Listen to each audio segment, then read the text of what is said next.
श्री शिवाय नमस्तुभ्यम। सावन का पवित्र महीना शुरू हो चुका है और इस बार सावन की शिवरात्रि बेहद विशेष है। हमारे पूज्य गुरु जी ने सावन शिवरात्रि पार्थिव शिवलिंग अभिषेक की जो नई पूजा सामग्री की लिस्ट और विधि बताई है, उसे मैं आप सभी के साथ इस वीडियो में शेयर करने वाली हूँ। तो अगर आप सब भी किसी विशेष मनोकामना के लिए पार्थिव शिवलिंग का अभिषेक करना चाहते हैं तो वीडियो को अंत तक जरूर देखिएगा, क्योंकि जिसने भी पिछली शिवरात्रि को पार्थिव शिवलिंग का ऑनलाइन अभिषेक किया उनको बहुत ही अच्छे फल प्राप्त हुए हैं।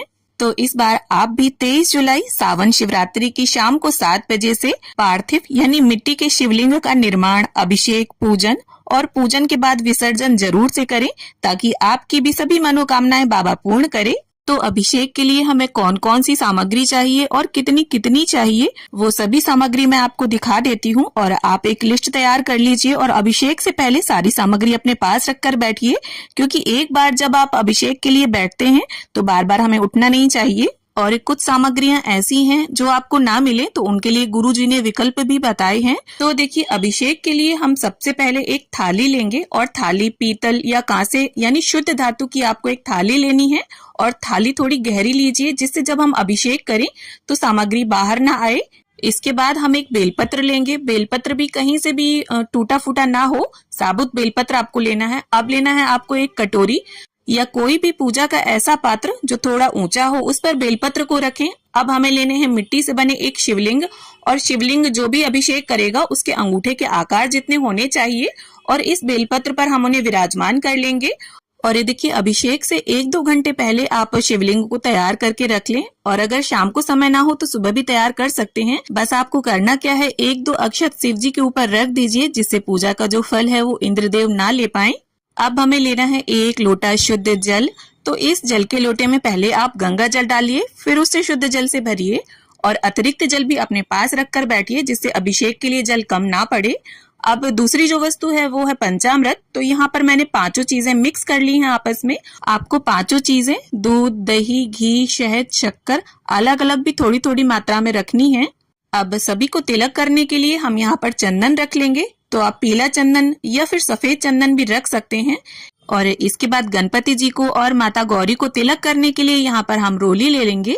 अब हमें चाहिए 108 दाने चावल के, और चावल एकदम साबुत होना चाहिए, कहीं से भी खंडित या टूटा फूटा ना हो। आपको आखा चावल लेना है और 108 दाने आप गिनकर पहले ही रख लीजिए और थोड़े से अधिक मात्रा में भी रख लीजिए चढ़ाने के लिए। अब हमें चाहिए 21 दाने गेहूं के, और सभी सामग्री को पहले से ही देखकर साफ सुथरा कर लीजिए, क्योंकि देखिए कीड़े मकोड़े भी होते हैं, बारिश का समय है। अब हमें चाहिए 1 चुटकी काले तिल, और इसके साथ ही हमें 21 दाने काली मिर्च के चाहिए, तो वो रख लेंगे हम थाली में। अब हमें लेना है 3 गोल सुपारी।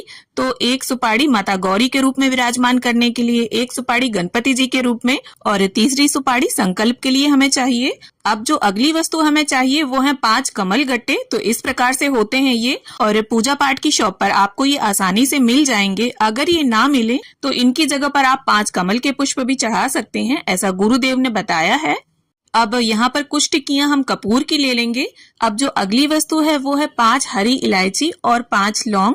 ये दोनों वस्तुएं हमें 5-5 की मात्रा में लेनी है, और लौंग में देखिए फूल होना चाहिए, साबुत लौंग होना चाहिए। तो जैसा कि मैंने बताया, सभी वस्तुएं आप पहले से ही देख सुनकर चुन चुन कर रख लीजिए, जिससे पूजा के समय किसी भी तरह की हड़बड़ी ना हो। अब जो अगली वस्तु हमें लेनी है वो है गुलाल। तो होली में प्रयोग होता है ये, और अगर आपके पास नया पैकेट रखा हो तो उसमें से ही थोड़ा निकाल लीजिए, किसी भी रंग का आप ले सकते हैं। और इसके साथ ही हमें चाहिए थोड़ा सा अबीर। तो इस टाइप से ग्लिटर जैसा होता है ये, पूजा पाठ की शॉप पर जहाँ पूजा पाठ का सामान मिलता है वहां आपको आसानी से ये मिल जाएगा। अब हमें लेना है कलावा, जिसे कच्चा धागा भी बोलते हैं, और सभी को वस्त्र स्वरूप अर्पित करने के लिए इसे हम रख लेंगे थाली में।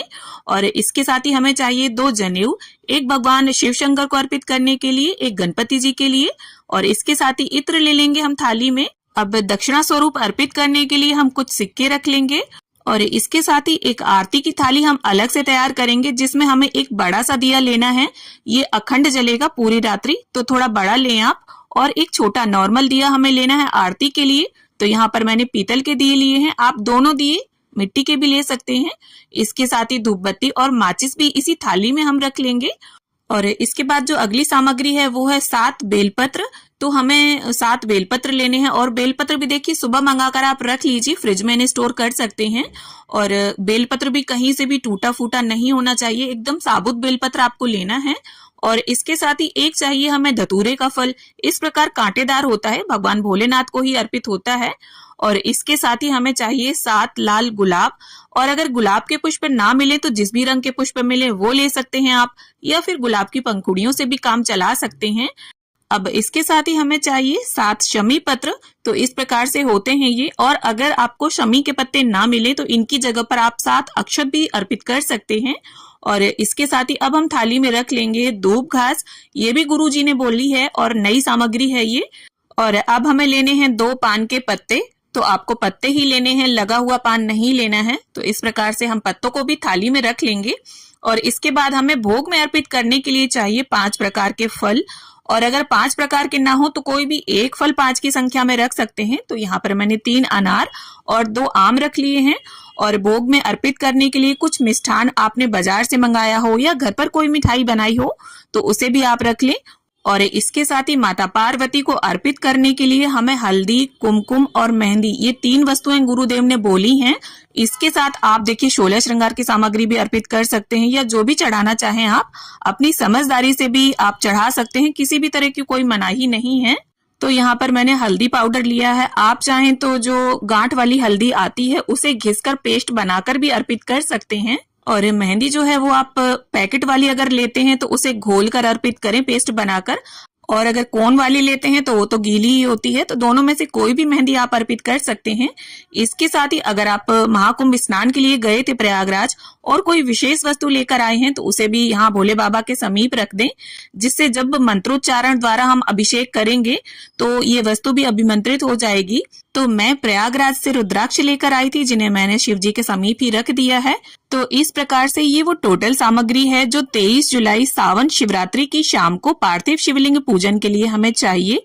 और देखिए सावन माह में जो शिवरात्रि आती है उसमें गुरुजी ऑनलाइन अभिषेक करवाते हैं। और ये देखिए हमारे शास्त्रों में भी पार्थिव शिवलिंग के निर्माण की इतनी महत्ता बताई गई है कि जिन हाथों से भी पार्थिव शिवलिंग का निर्माण होता है उन हाथों की दुर्भाग्य की लकीरें सौभाग्य में बदल जाती हैं।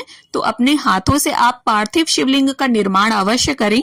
और ये हमारे लिए बहुत सौभाग्य की बात है कि पूरा विश्व एक ही दिन एक ही समय पर अभिषेक करता है। तो आप भी विशेष मनोकामना और चमत्कारी फलों की प्राप्ति हेतु 23 जुलाई शाम 7 बजे से पार्थिव शिवलिंग का अभिषेक जरूर करें। और इस वीडियो को उन सभी तक शेयर करें जिन्हें पार्थिव शिवलिंग अभिषेक सामग्री लिस्ट की जरूरत है। तो मिलती हूँ आप सभी से एक नए वीडियो में।